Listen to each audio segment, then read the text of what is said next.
The room was spinning again.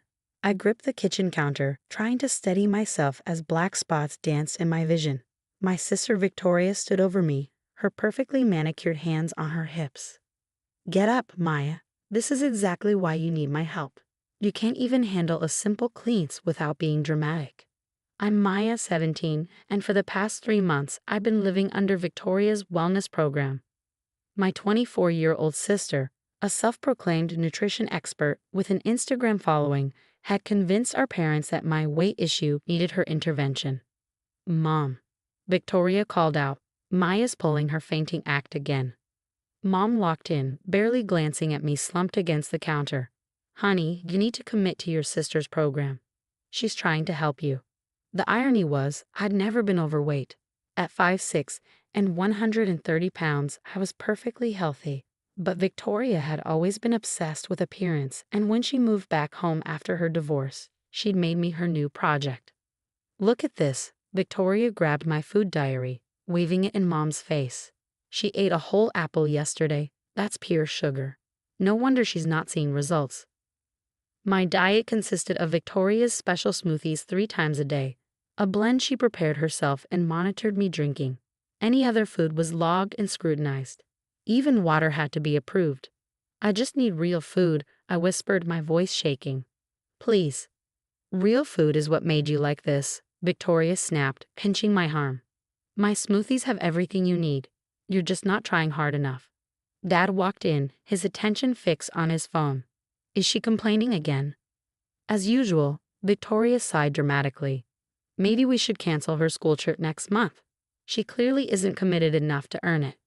That school trip, a week-long science program I'd earned a scholarship for, was my only hope of escape. I forced myself to stand, despite the dizziness.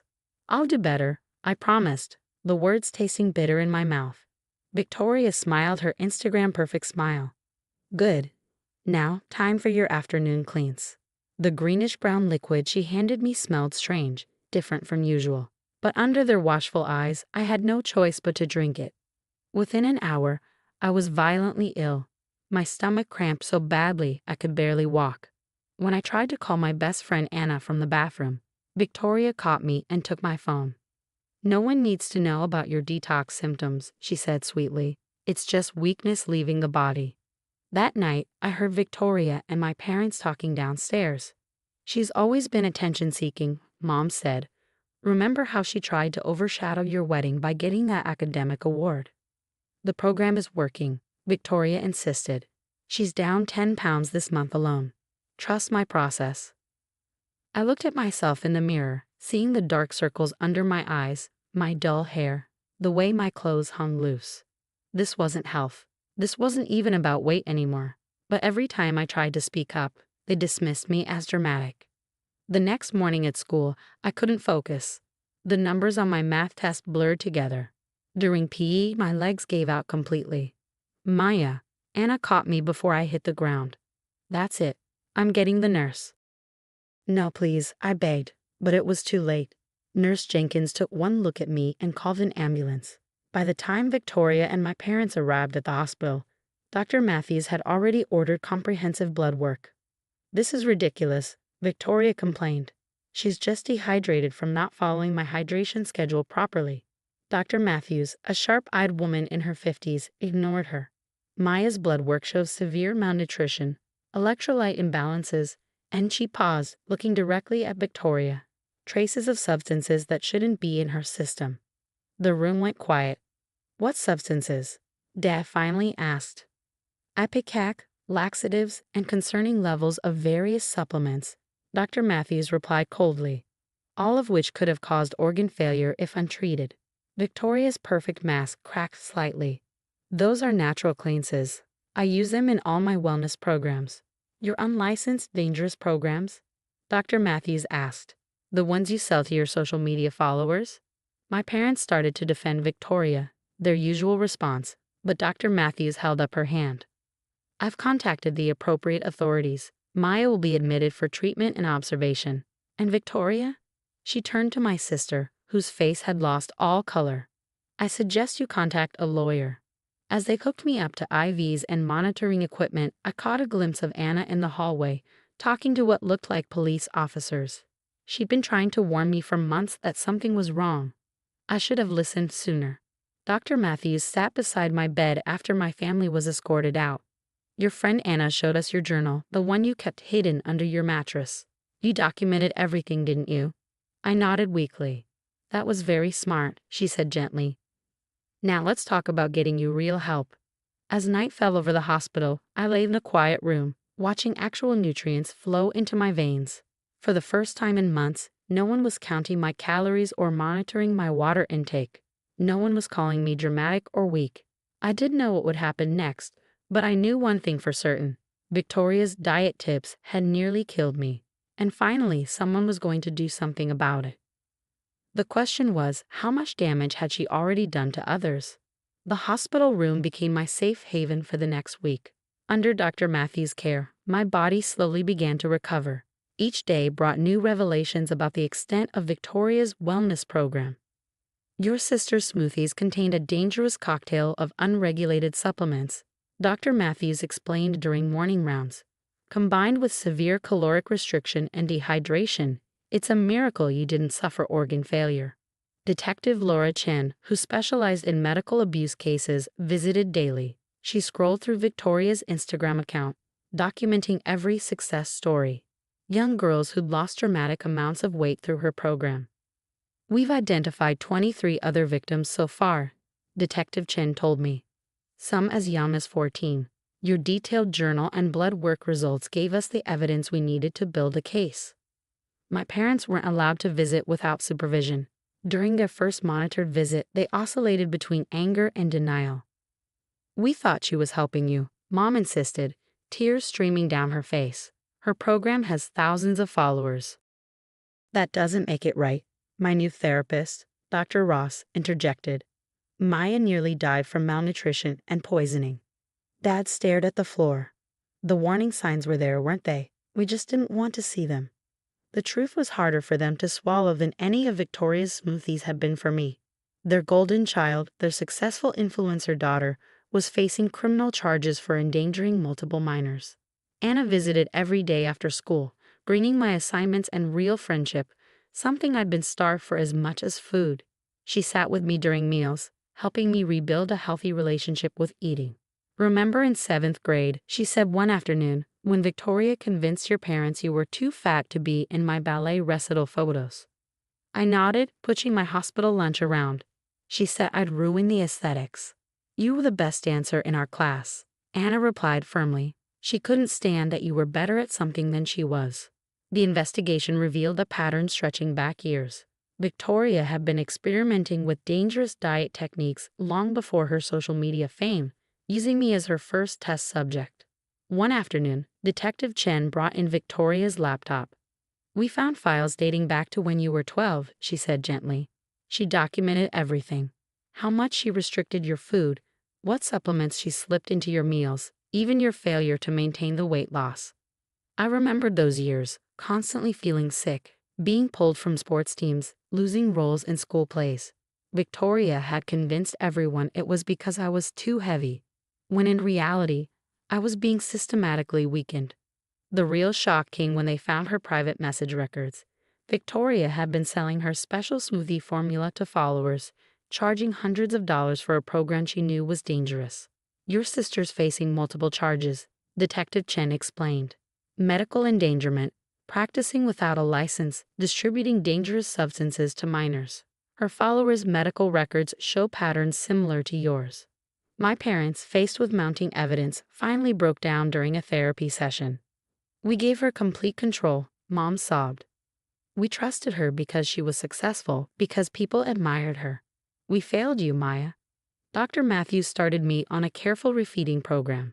Each successful meal felt like a victory. My hair began to shine again, my mind cleared, and my strength slowly returned. 2 weeks after my collapse, I was strong enough to give my official statement. Victoria had been arrested, her social media empire crumbling as victims came forward. She was so convinced she was helping people, I told Detective Chen. She really believed that nearly killing us was making us better. The hardest part was seeing the other victims, girls who trusted my sister's perfect Instagram presence, who believed her promises of transformation.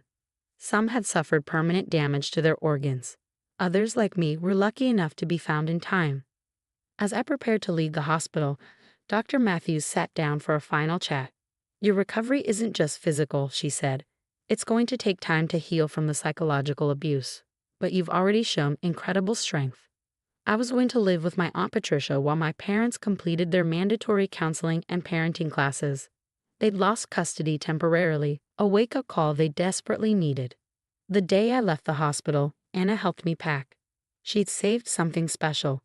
Photos from that 7th grade ballet recital that Victoria had tried to exclude me from. "Look how strong you were," Anna said, showing me a picture of myself in mid-leap. "That strength is still there. She didn't destroy it."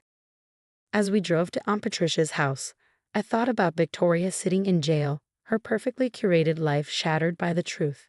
I felt sorry for her, in a way. Her obsession with perfection had destroyed not only her life, but nearly ended mine and hurt countless others. My phone buzzed with a message from Detective Chen. Another victim came forward. "You helped save her life by speaking up." Looking out the window, I realized that real strength isn't found in restrictive diets or social media approval. It's found in surviving, in speaking truth, in helping others escape the cage you've broken free from. And for the first time in years, I was hungry for life. 6 months later, I sat in a courtroom, watching Victoria stand before the judge. Gone were her perfectly styled hair and carefully curated outfits. She looked smaller somehow, less like the towering figure who had controlled my life and more like a broken person who had lost her way. The evidence against her was overwhelming. 37 victims had come forward, their stories eerily similar to mine.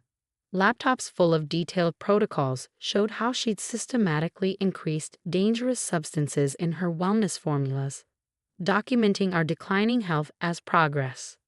"Your Honor," the prosecutor stated, "Ms. Hunter didn't just endanger these young women's lives, she monetized their suffering. She sold her own sister's weight loss as a success story, knowing it was achieved through systematic poisoning." Victoria's lawyer tried to paint her as a misguided influencer caught up in toxic wellness culture. But the medical records, the bank transfers, the private messages telling girls to ignore their doctors, it all told a different story. When it was my turn to give my victim impact statement, I felt steady for the first time in years. "My sister convinced me that my worth was measured in pounds lost," I said clearly. "She taught me to distrust my body, my hunger, my own mind." But worse than what she did to me was watching her spread this poison to others, selling self-destruction as self-improvement. Victoria cried during my statement, but I couldn't tell if she was crying for me or for herself.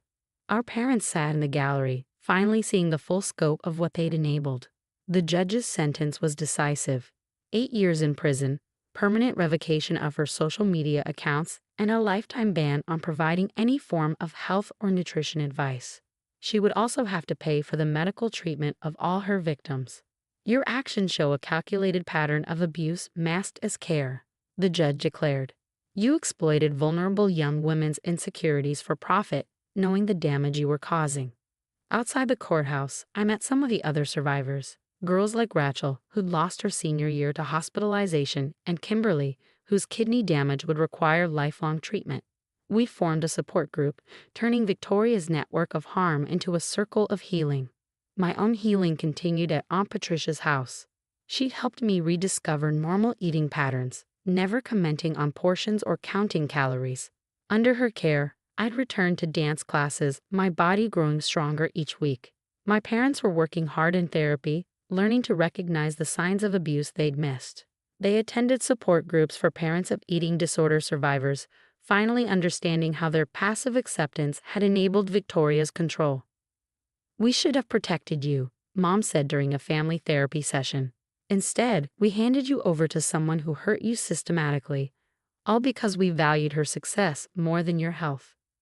Dad, who once spent family dinners staring at his phone while Victoria policed my food, now cooked weekly meals for us. "I'm learning," he'd say, serving normal portions without commentary. "We all are." Anna stood by me through everything, including my testimony at Victoria's trial. She helped me start a blog, not about diets or wellness, but about recovery, about finding strength in nourishment rather than restriction. One post about my experience went viral, but this time for the right reasons. My sister's wellness was warfare, became a rallying cry for others fighting toxic diet culture. Journalists contacted me to expose similar predatory programs hiding behind social media facades. Dr. Matthews invited me to speak to medical students about recognizing signs of medical abuse and eating disorders. Your story helps future doctors understand how abuse can wear a wellness mask, she explained.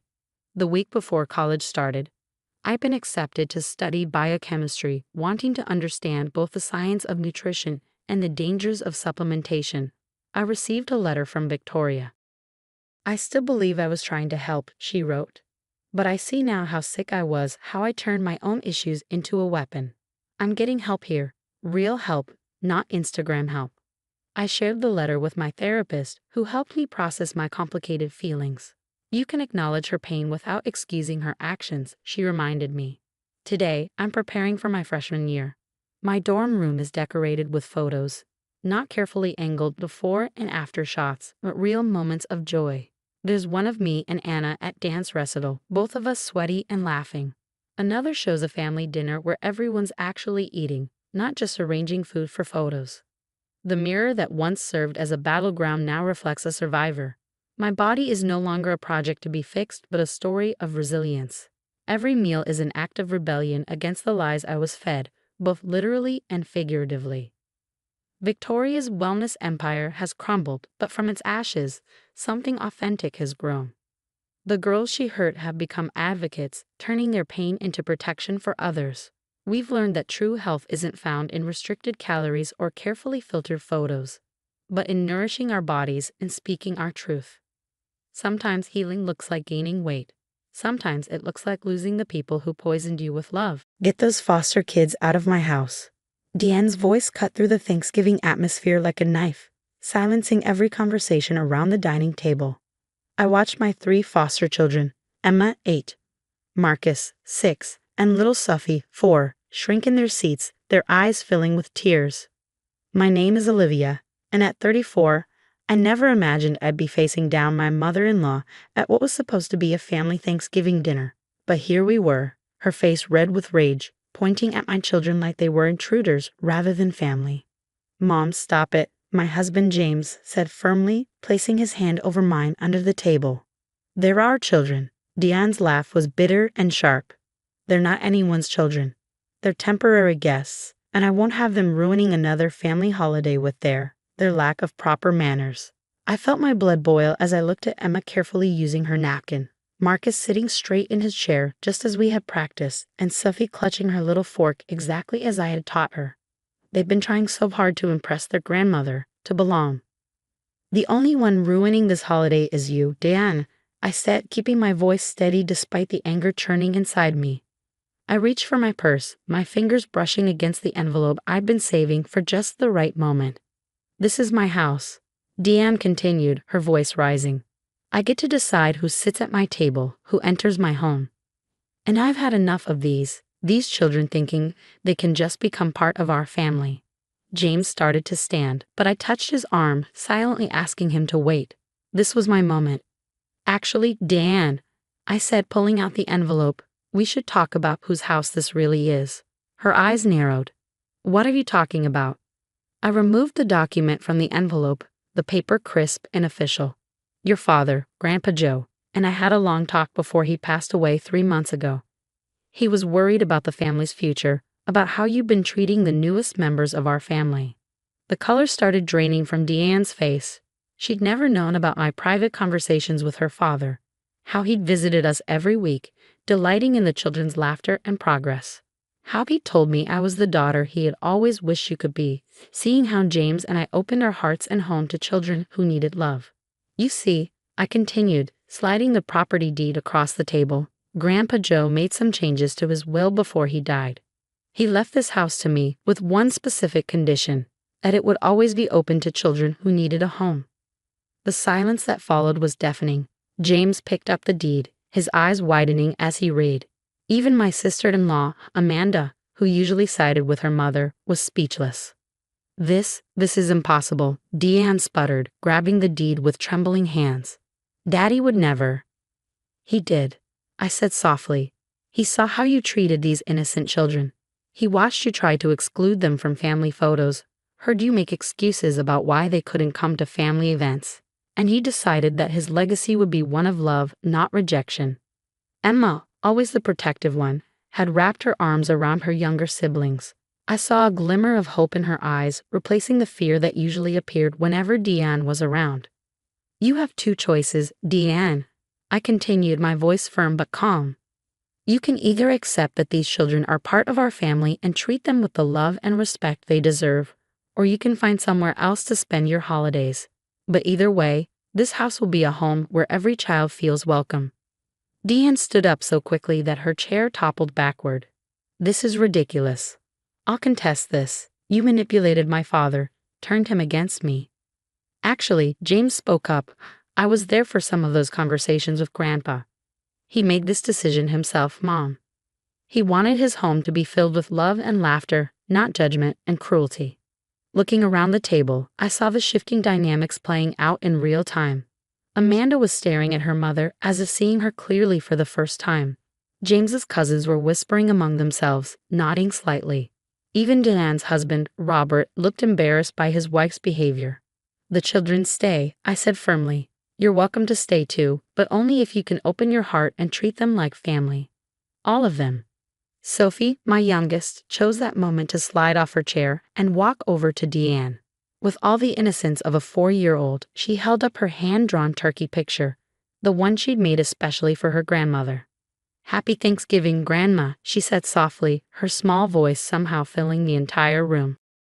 I watched as Deanne looked down at the child, offering her unconditional love despite months of rejection. For a moment, just a moment, I saw her harsh expression waver. The next few minutes would determine more than just who owned the house. They would define what kind of family we would be. And as I held James's hand and watched Sophie stand there with her artwork, I knew Grandpa Joe had made the right choice. The house would be a home of second chances for all of us. The fallout from Thanksgiving was swift and dramatic. Deanne stormed out that evening, dragging Robert along with her, but not before promising she'd fight this with everything she had. That night, I tucked my children into bed, reassuring them that they weren't going anywhere. Promise? Emma asked, her voice small as she clutched her worn stuffed rabbit. She'd been in 4 homes before ours, and I knew that look in her eyes, the fear of being sent away again. With all my heart, I whispered, smoothing her hair. This is your home now. All of yours. The next morning, while James took the kids to the park, I started going through Grandpa Joe's old study. He had left everything meticulously organized, almost as if he'd known what was coming. In addition to the deed, I found letters, photographs, and most importantly, detailed documentation of every conversation he'd had with Deanne about the children. She's making a terrible mistake, he had written in one letter, dated just weeks before his passing.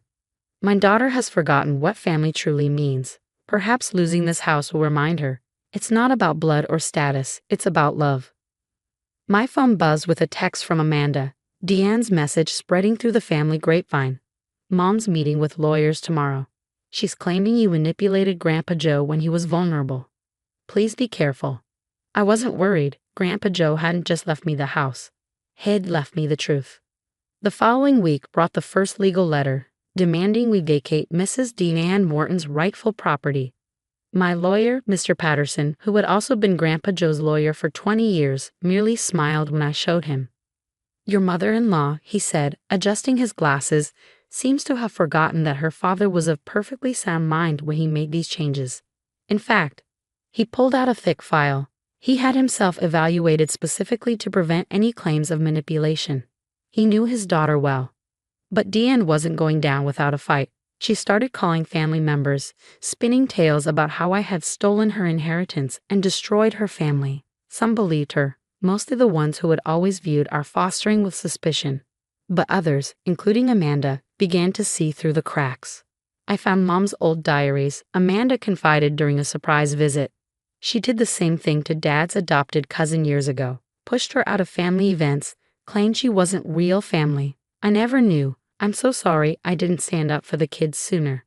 Despite our best efforts to shield them, the children felt the tension. Marcus stopped asking to play in the backyard, worried he'd see Deanne driving past the house.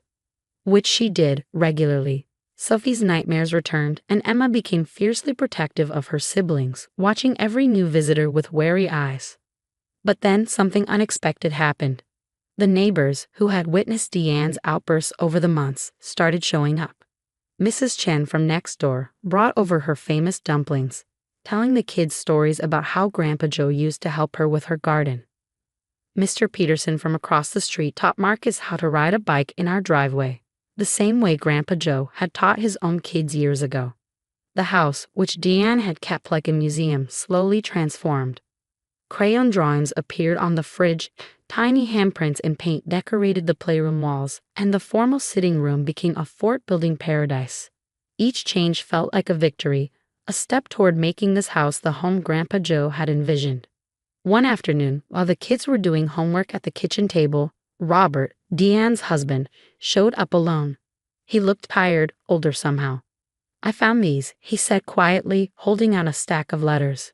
"Joe wrote to Deanne every week after you started fostering, begging her to open her heart to the children. She never even opened them." I took the letters, noting Grandpa Joe's familiar handwriting. "Would you like to come in? The kids are working on their science projects." He hesitated, then nodded. For the first time, he really saw them. Emma helping Sophie with her letters, Marcus proudly showing off his solar system model. These weren't the unruly, ill-mannered children Deanne had described. They were just kids, wanting to be loved. "She's wrong, you know," Robert said as he left an hour later. "About all of it. Joe knew exactly what he was doing when he left you this house."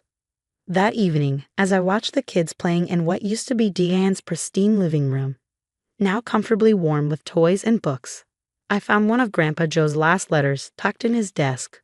"Olivia, when you read this, you'll already know about the house. What you might not know is why. I've watched you and James love these children, not because you had to, but because you chose to.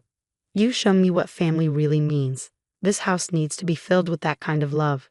Don't let anyone tell you different. The best revenge against hatred is joy. Fill these rooms with it." I looked up from the letter to see Sophie walking toward me, a slightly crumpled paper in her hands. "For you, Mommy," she said proudly. It was a drawing of our family, all of us, including Grandpa Joe up in the clouds, smiling down. James found me crying over it later, happy tears this time. "You okay?" he asked, wrapping his arms around me. "Better than okay," I replied, showing him the drawing. "This is exactly what your grandfather wanted." We didn't know it then, but Deanne was about to make her boldest move yet, one that would force everyone in the family to finally choose sides. Deanne's bold move came on a sunny Saturday morning, 3 weeks before Christmas. I was helping the kids decorate Grandpa Joe's old Christmas tree, now our tree, when James got the call. "She's what?" he exclaimed, his face darkening. "Mom, you can't be serious." After he hung up, he looked at me in disbelief. "She's calling Child Protective Services."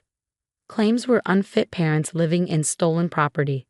For a moment, I couldn't breathe. Every foster parent's nightmare, someone trying to take the children away. But then I remembered something Grandpa Joe used to say. The truth doesn't need defending, it just needs revealing. The CPS visit came 2 days later. Deanne had apparently spent weeks building her case, claiming we had manipulated an elderly man, stolen property, and were providing an unstable environment for the children. What she hadn't counted on was our preparation. Our fostering agency stepped up immediately, providing glowing reports from our home visits. Mr. Patterson arrived with all of Grandpa Joe's documentation, including videos he'd recorded specifically to address his decision about the house.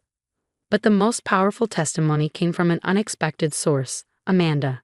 "I can't stay silent anymore," she declared, standing in our living room as the CPS worker interviewed family members. "My mother has always had a problem with any children she didn't consider real family. These kids aren't unsafe or unloved here. They are thriving. The only person causing instability is my mother." The CPS worker, Mrs. Torres, was thorough and professional. She interviewed each child separately, toured the house, and reviewed all documentation. By the end of her visit, her conclusion was clear.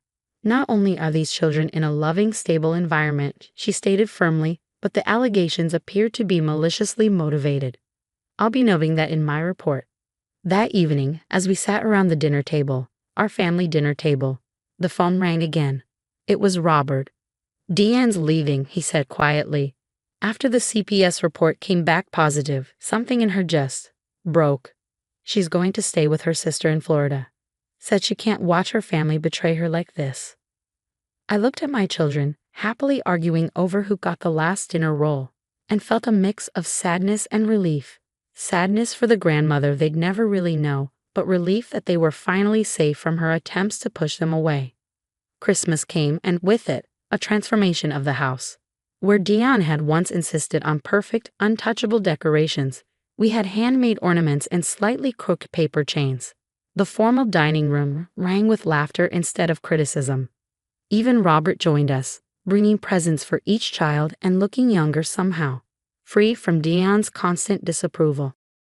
On Christmas morning, as the kids excitedly opened their gifts, I found one more letter from Grandpa Joe tucked inside his old Bible. "My dearest Olivia, by now you've made this house what it always should have been, a home. My daughter lost sight of what matters, but you never did. Love isn't about blood or birth certificates. It's about choice. Every day, you and James choose these children, and they choose you right back. That's what family really means. Take care of them, and let them take care of you. And remember, the best revenge against bitterness is joy. Love, Grandpa Joe." I looked up from the letter to see Sophie tugging at my sleeve, holding up her new stuffed elephant with pride. Marcus was teaching Robert how to play his new video game, and Emma was carefully arranging her art supplies, a gift from Amanda. James caught my eye across the room and smiled.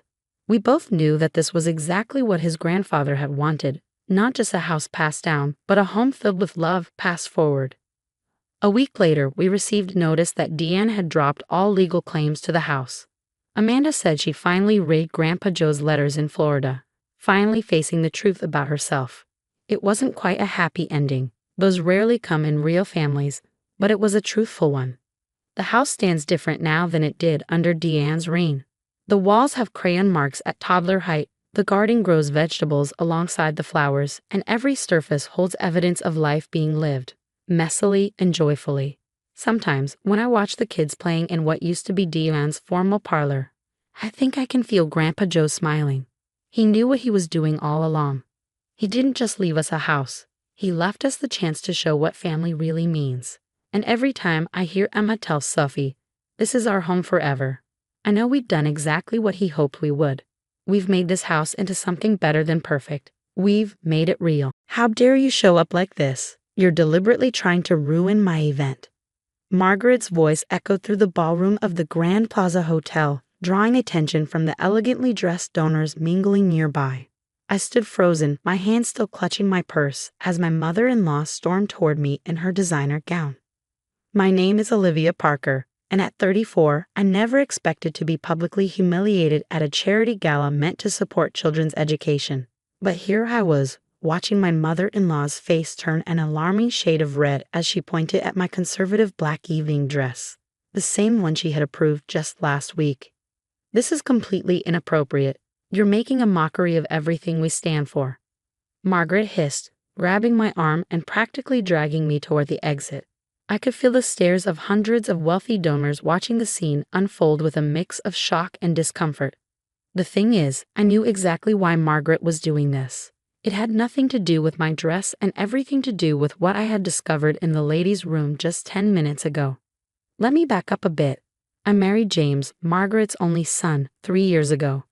From day one, Margaret made it clear that I wasn't the daughter-in-law she had envisioned for her perfect family. I wasn't from old money, didn't belong to the right country clubs, and worst of all, I worked as a public school teacher instead of dedicating my life to charity luncheons and social climbing. But I had tried to make it work. God knows I had tried. When Margaret asked me to help with her annual education charity gala, I jumped at the chance. Maybe this would finally be my opportunity to prove I could fit into her world. For weeks, I stayed late after school, making phone calls to potential donors, organizing silent auction items, and doing whatever Margaret asked. I even used my connections in the education system to bring in real stories of children who had benefited from previous year's donations. The evening had started perfectly. The ballroom was stunning, with crystal chandeliers casting a warm glow over the gathered crowd of Boston's elite. The silent auction tables were beautifully arranged, and the presentation I had helped prepare about the charity's impact was ready to go. Then I excused myself to the ladies' room and overheard something I wasn't supposed to hear. Margaret was inside one of the stalls, speaking in hushed tones on her phone. "Don't worry, everything's going according to plan. Once we announce the new scholarship program, we can easily divert most of the funds through your foundation. These rich idiots won't even notice that their donations are being redirected. Yes, the paperwork shows it's all going to the children." I couldn't believe what I was hearing. The charity, the one I had been working so hard to support, was apparently a front for something much darker. Margaret was planning to funnel the donations away from the children who desperately needed them. My hands shook as I quietly slipped my phone from my purse and hit record, capturing her continued conversation about fake paperwork and offshore accounts. I had barely managed to stop the recording and step away from the stall when Margaret emerged, her face going pale when she saw me. Now, as she practically shoved me toward the exit, I understood her panic. She wasn't worried about my dress being inappropriate. She was terrified I would expose what I had overheard. "Margaret," I said firmly, planting my feet, "you need to think very carefully about what you're doing right now." The crowd around us had grown larger, and I could see phones being raised, recording the scene. "You have no idea what you're talking about," she snapped, her perfectly manicured fingers digging into my arm.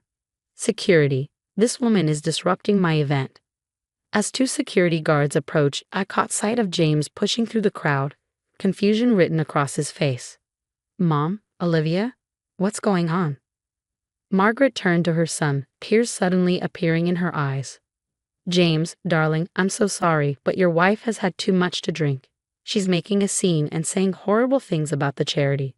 We need to remove her before she ruins everything we've worked for." I hadn't touched a drop of alcohol all evening, and James knew it. I could see the doubt creeping into his expression as he looked between us. "James," I said quietly, meeting his eyes, "I need you to trust me. What's about to happen next isn't what anyone expected, but it's necessary." I turned to address the now silent crowd of donors. "And I believe everyone here deserves to know exactly what their generous donations are really funding." Margaret's face went from red to white in an instant. "Get her out of here, now," she screamed at the security guards. But it was too late. I had already pressed send on a text message, and throughout the ballroom, phones began to chime with an incoming email, the recorded conversation from the bathroom, along with copies of financial documents I had discovered while working on the presentation. The last thing I saw as the security guards escorted me out was Margaret's face contorting with rage as donors began pulling out their phones and whispers started spreading through the crowd. Sometimes being inappropriate means being exactly where you need to be, exactly when you need to be there. The next morning, my phone wouldn't stop buzzing. News of last night's gala meltdown had spread through Boston's elite social circles like wildfire. I sat at our kitchen table, watching James pace back and forth as he tried to process everything. "I just can't believe it," he kept saying, running his hands through his hair. "All those years, all those children who could have been helped." He stopped and looked at me, his eyes tired from a sleepless night. "How did you figure it out?" I pulled up the financial records on my laptop. During my weeks of helping with the gala, I had noticed small discrepancies in the charity's books. Nothing obvious at first, just numbers that didn't quite add up, scholarships that never seemed to reach their intended recipients. "Your mother got sloppy," I explained, turning the screen toward him. She was so convinced no one would question her that she barely tried to hide it. The scholarship foundation she was funneling money through. It's registered to her brother-in-law in the Cayman Islands. James sank into the chair across from me, looking devastated. All those speeches about helping underprivileged children, all those galas and fundraisers, it was all a lie. Before I could answer, my phone buzzed again. This time, it was a text from Diana, Margaret's personal assistant. "Mrs. Parker, I need to talk to you. I have more documents. Can we meet?" I showed the message to James. He nodded slowly. "Diana's worked for Mom for 15 years. If anyone knows where the bodies are buried." An hour later, we met Diana at a quiet coffee shop across town. She looked nervous, constantly glancing over her shoulder as she pulled files from her bag. "I've been keeping copies of everything," she whispered, sliding them across the table. "Every transfer, Every fake scholarship, every administrative fee that went straight to offshore accounts. I wanted to say something, but Mrs. Harrison, she has a way of making problems disappear. Looking through the documents, my stomach turned.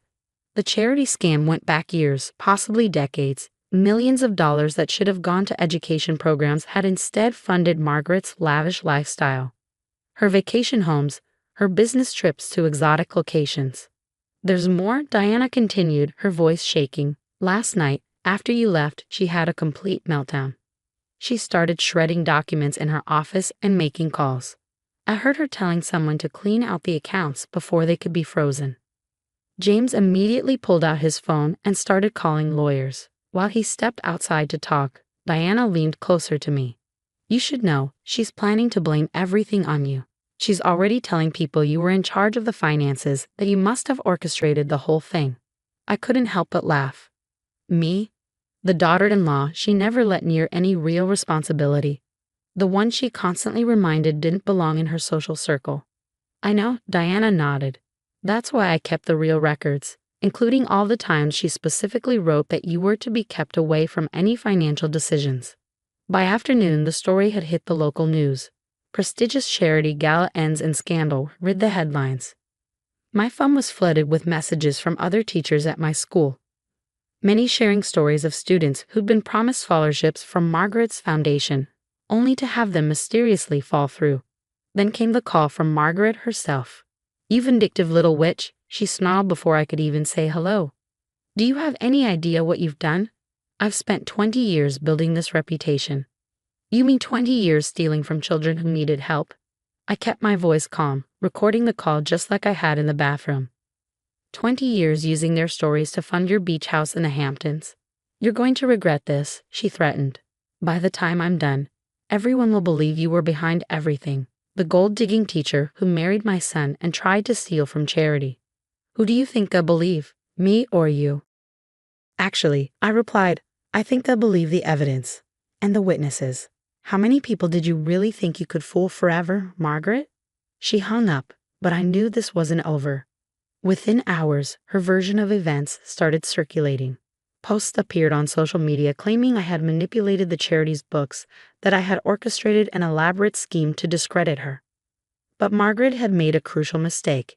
In her rush to point fingers, she'd forgotten about the dozens of society events where she had publicly belittled me, the countless witnesses to her making sure I was kept away from any real responsibility in the charity.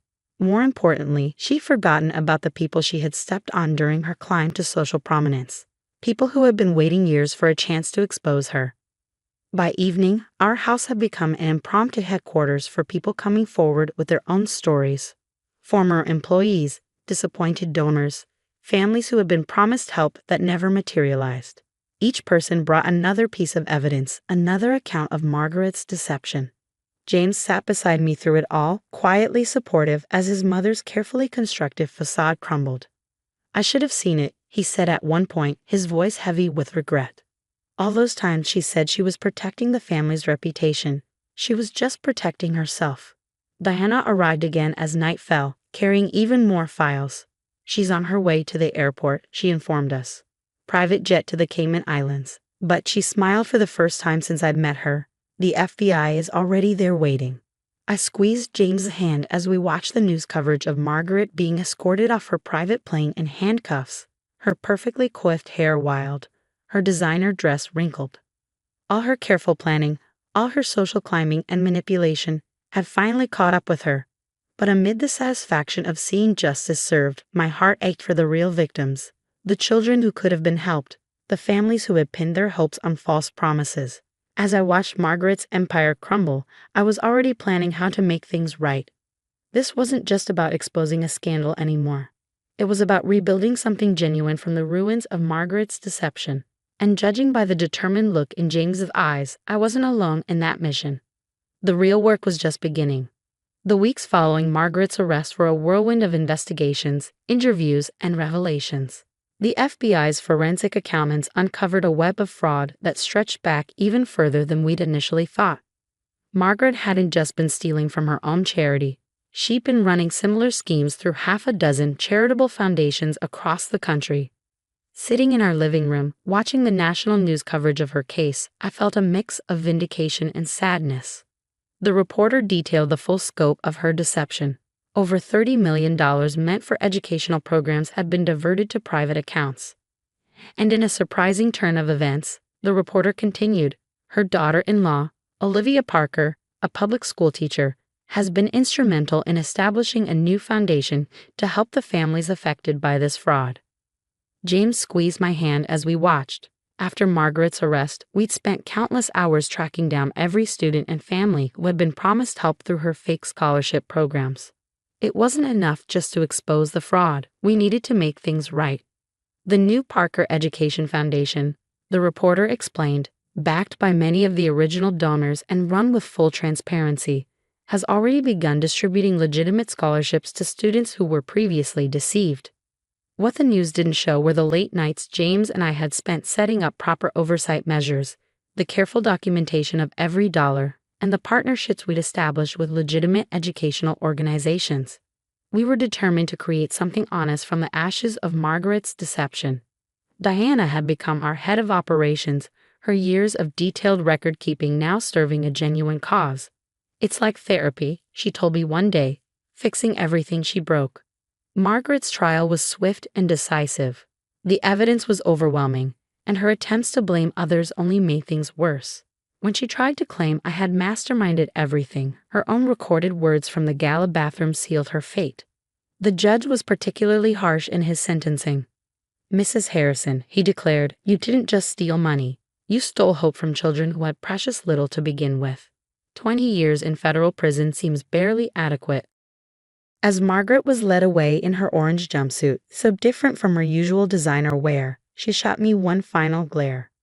But I felt no satisfaction in her downfall, only relief that she could no longer hurt anyone else. The real victory came 3 months later at the first legitimate scholarship ceremony of the Parker Education Foundation. Watching 20 students receive their college acceptance letters and guaranteed funding, seeing their parents' tears of joy, I knew we had created something meaningful. One mother hugged me tightly after the ceremony. My daughter had given up on college after what happened with the Harrison Foundation, she whispered. You gave her her dreams back. James stood at the podium, addressing the gathered families and donors. My mother taught me a lot about legacy, he said, his voice strong and clear, but not in the way she intended. She showed me that true worth isn't in social status or bank accounts, it's in the lives we touch and the good we do. Today, we're starting a new legacy. The foundation grew beyond our initial hopes.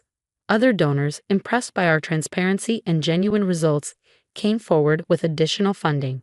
We established mentorship programs, educational workshops, and support services for first-generation college students. A year after Margaret's arrest, I received an unexpected letter. It was from her, written from prison. I almost threw it away unopened, but curiosity won out. Dear Olivia, it read, I still hate you for what you did to me. But I see the news about the foundation, about the lives you're changing. You've managed to build something I never could, something real.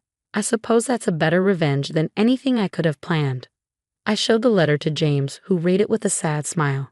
She still doesn't get it, does she? He said. This was never about revenge. He was right.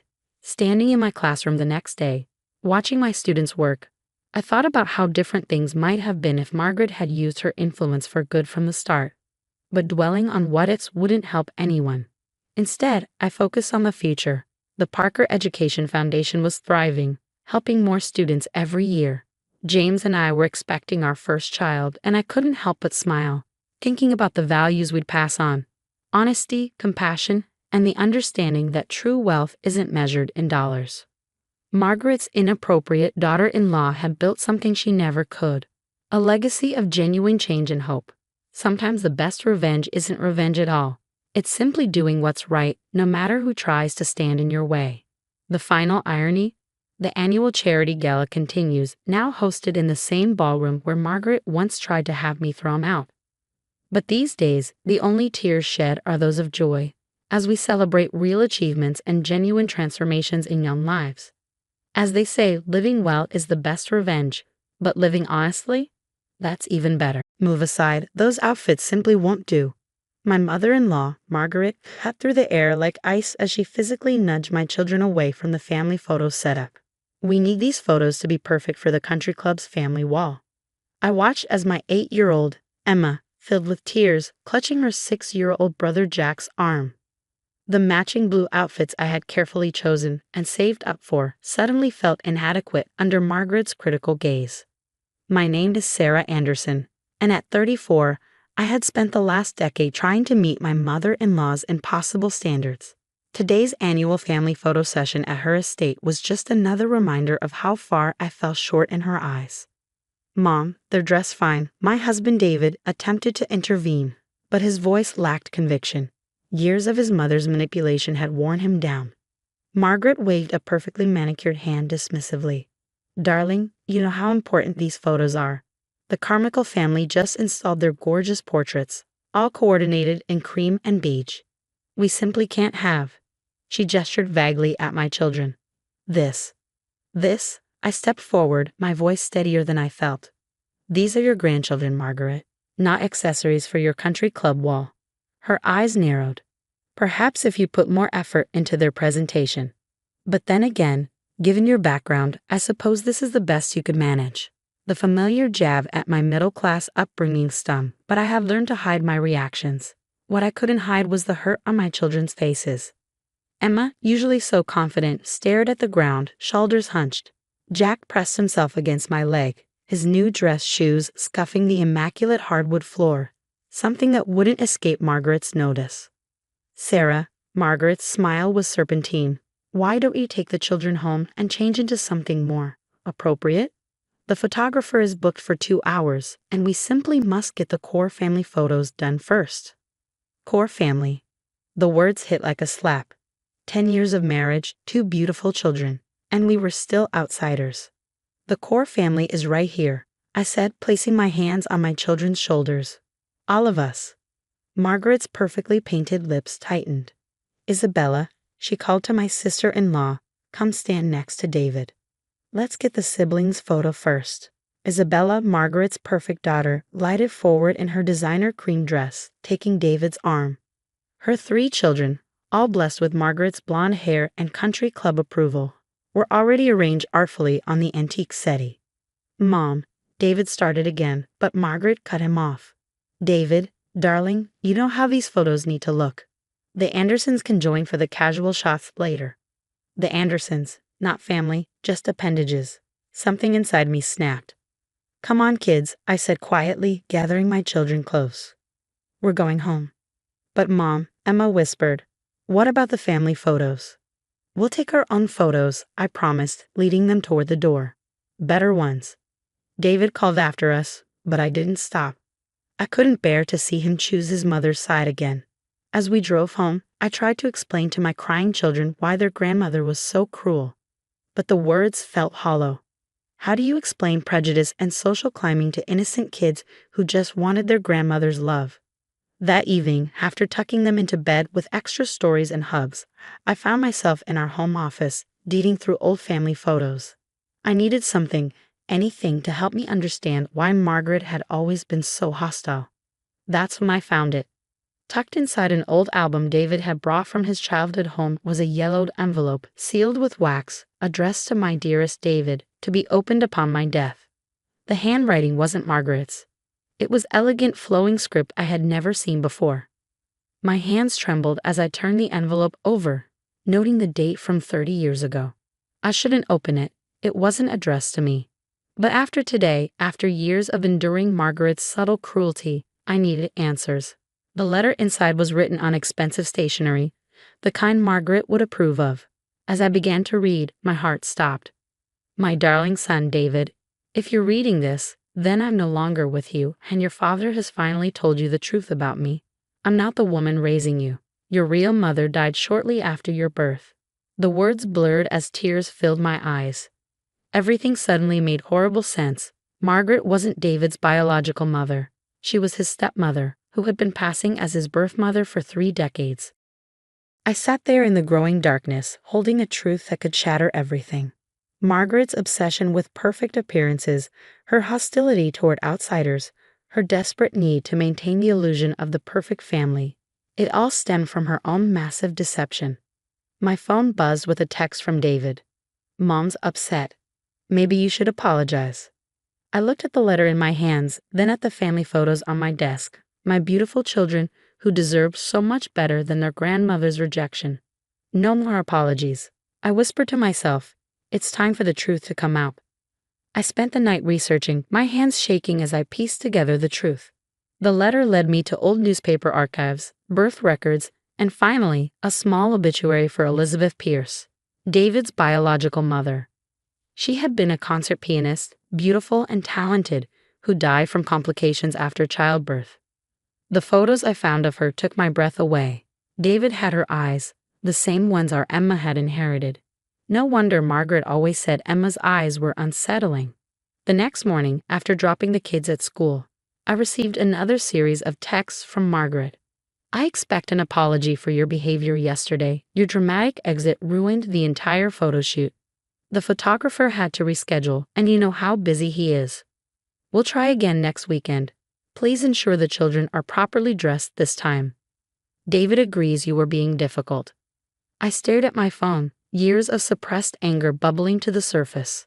David hadn't come home last night, choosing instead to stay at his parents' house. Typical. But for the first time, I understood why he always chose Margaret. She had spent 30 years carefully cultivating his dependency. I drove to the local coffee shop where I had arranged to meet Isabella, David's sister. She was surprised by my invitation. We had never been close, mainly because Margaret had made sure of that.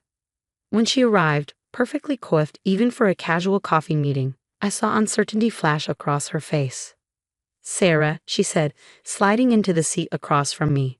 "If this is about yesterday, I placed Elizabeth's letter on the table between us. Did you know?" "Know what?" Her perfectly plucked eyebrows drew together in confusion. "About David's real mother." The color drained from Isabella's face. She reached for the letter with trembling hands, her carefully maintained composure cracking as she read. This can't be true," she whispered. "It is. I found birth records, death certificates, everything. Margaret isn't David's biological mother. She's his stepmother, just like I'm a stepmother to none of my children." Isabella sat back, her designer sunglasses slipping from her head onto the table with a clatter. "But Mom always said, she always told us." "She lied," I said simply. "And now I understand why she's always hated me. I'm an outsider who might threaten her perfect facade, just like Elizabeth was." Tears welled in Isabella's eyes. "I was only 3 when Dad married Mom. I always thought, I never questioned." For the first time, I felt sympathy for Isabella. She had been caught in Margaret's web of lies too, shaped into the perfect daughter to compensate for the son that wasn't truly hers. "What are you going to do?" she asked, dabbing at her eyes with a monogrammed handkerchief. "I'm going to tell David the truth, but first I need your help." She looked up, surprised. "My help?" "Yes. There's going to be a family dinner tonight, isn't there? To discuss my behavior at the photo shoot." Isabella nodded slowly. "Mom's invited everyone. She's furious about yesterday." "Good," I said, pulling out my phone, "because I have a few more guests to invite." The rest of the day was a blur of preparation. I contacted Elizabeth's sister, David's aunt he never knew existed, who lived just 2 hours away. She wept when I told her about David, agreeing immediately to come to dinner. I gathered all the documentation, including old photos of Elizabeth that showed Emma's striking resemblance to her grandmother. At precisely 7 p.m., I arrived at Margaret's house with my children. Emma and Jack were confused but excited by their new outfits, exact replicas of ones Elizabeth had worn in old photos with her family. Margaret opened the door, her fake smile freezing when she saw us. "What are they wearing?" "Family heirlooms," I said sweetly, guiding my children past her. "Isn't that what you always wanted, Margaret? Perfect family presentation." She followed us into the dining room, where David and Isabella were already seated. Isabella couldn't meet her mother's eyes. David looked uncomfortable, still angry with me, but unsure why everyone felt so tense. The doorbell rang again. "I'm not expecting anyone else," Margaret said sharply. "I am," I replied, standing up. "Let me get that." I opened the door to reveal an elegant older woman with Emma's eyes, Elizabeth's sister Catherine. Behind her stood 2 more relatives from Elizabeth's family, all carrying old photos and memories of the woman Margaret had tried to erase. Margaret's face went white. Who are these people? Family, I said firmly. David's family, his mother's family. David stood up slowly. Sarah, what are you talking about? My mother is right here. I took a deep breath, looking directly at Margaret. Would you like to tell him, or should I? The perfect mask Margaret had worn for 30 years finally cracked. She sank into a chair, her hand clutching her pearl necklace. David. Catherine stepped forward, tears in her eyes. I'm your aunt. Your mother, your real mother, was my sister Elizabeth. The room erupted into chaos. David stared at his aunt, seeing his own features reflected back at him. Margaret started trying to explain, her words tumbling over each other in desperation. Isabella sat silently crying. And my children, my beautiful children, watched as the grandmother who had rejected them was exposed as the ultimate outsider herself. The next few weeks transformed our family in ways I never expected. David moved into his Aunt Catherine's guest house, needing space to process 30 years of lies. Margaret retreated to a spa resort, citing exhaustion, while her carefully constructed social facade crumbled. But the real change was in my children. Mom, Emma asked one morning over breakfast, is that why Grandma Margaret always said my eyes were wrong? Because they're like my real grandmother's? I pulled her close, breathing in the scent of her strawberry shampoo. Your eyes are perfect, sweetheart. They're a gift from a very special woman who would have loved you so much. Catherine became a constant presence in our lives, filling our home with stories about Elizabeth. She taught Emma to play the piano, just like her sister had, and showed Jack old photos of his father as a baby. For the first time, my children experienced unconditional grandmotherly love. Isabel surprised everyone by being the first to publicly acknowledge the truth. At a country club event Margaret had carefully orchestrated, but was too ill to attend, Isabella stood up and raised her glass. To family, she said, her voice shaking. Not the perfect images we pretend to be, but the messy, real, beautiful truth of who we are. The scandal rocked Margaret's social circle, but I discovered most people cared far less about perfect family photos than she led us to believe. One evening, about a month after the revelation, David came home. He looked tired but more like himself than he had in years. I found more letters, he said, sinking onto our couch. From my real mom. Margaret kept them locked away all these years. His voice cracked. She wrote to me every day during her pregnancy, knowing there might be complications. She wanted me to know how much she loved me, even if she never got to tell me herself. I sat beside him, taking his hand.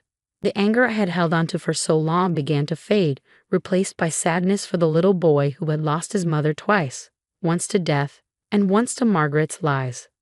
What do we do now? He asked. We built something new, I said. Something real. Margaret eventually returned from her retreat, but the power she had held over our family was gone.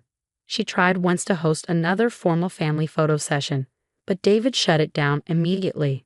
Instead, we took family photos in Catherine's backyard.